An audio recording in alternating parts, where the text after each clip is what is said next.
چیرۆکی ژیانی مامۆستا محسین ئاوارە چیمان پێ دەڵێ؟ بەێ ئەوەی ڕاستیبی من ینی بە تەمەنم ڕاستە کە بە تەمەنم دەتوانم بڵێم لە بەشێک لە ساڵانی 50 ژیاوم لە شەستەکانیش دوای ئەوە لە هەفتاکانیش تا ئەو سەردەمەی ناوەڕاستی هەفتاکان دەتوانم بڵێم ژیان زۆر بەهێوری هیچ پێشکەوتنیەکی ئەو تۆ زۆری بەبەرەوە نەبووە کە باسی بکەم.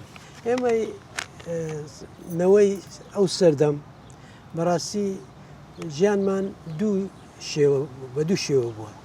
شێوەیەکیان لەبەرەوەی لەگەڵ خەڵکە عامەکەی کە دەژین خەڵکەکی سادە و ساکار و پاک بە هەموو شتێکی ئەو ژیانە ڕازی بووە، یعنی ژیانێکی ئاسایی و ساکار بووە، ئەوە زۆر ئاسایی بووە. بەڵام لەگەڵەوەش زەحمەتی تیا بووە، زەحمەتی زۆری تیا بووە. من بۆ خۆم کە لە سەردەمی مناڵیم تەمەنم 8 ساڵان و شتیوا بووە کە هاوینێکی ئاوا گەرم دەبوو بەفر دەست نەدەکەوت. ئەو وەختی دەمانگۆ بووز خەرچی هەولێرێ هەر بەعام بەێ دەڵێن بوو هەتا یعنی سەلاجە و شتیوا نەبوو. ماڵە دەوڵەمەندێک کە زۆر دەوڵەمەند بوون سندوقێکیان هەبوو بەفرەکەیان لە لایەکدا دەنا و هەندێک ئەو شتانێککە دەیانویست هەلی بگرن لەوێیاندا دەنا و بەلوعەیەکی هەبوو ئاوی ساریان لە دۆکەیەک لە شتێک دەکرد، یعنی وا بە بەسیتی خەڵک دەژیا. جا من کە دەلێم سەردەمی خۆم لە 7 ساڵان و 8 ساڵان بووم لە گەڕەکی عارەبان بووم.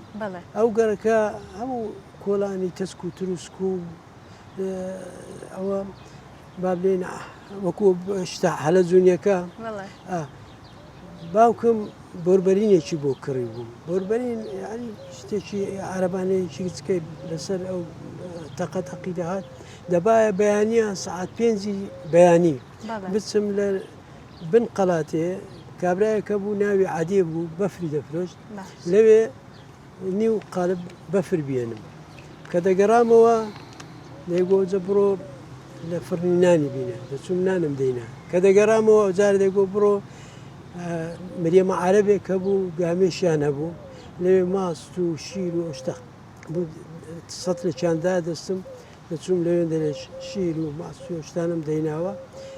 یعنی زۆریش جاروە بوو لەو کۆڵانە تەسک و تروسکە و چۆلەوانیە، یعنی ئینسانێکی لەو تەمەنەی دەترسێ. بەڵام ئاوا کە دەگەڕامەوە ڕۆژ هەڵدەهات کە ڕۆژ هەڵدەهات ئەوجا نان دادەندا و شتیوە نان دەخورا ئەو وەختیش بەیانیان زوو نانیان دەخوارد خەڵکەکە. باشە من بەو تەمەنەی کەسی ئێستا من منداڵی خۆم هەیە کوڕم هەیە قەت ناتوانم ئیشێکی وای پێ بکەم، هەتا ئەگە پێ بڵێم بڕۆ فڕنیەکی یەکسەر سویزی سارەکەی وەردەگری و دەچی ئەگەر نێزیکیشبی فڕنێکە. ئەنی ئەمە زۆر بە ژیانێکی کۆڵەمەرجی ژیانە، بەڵام ژیانێکی خۆشیش بوو.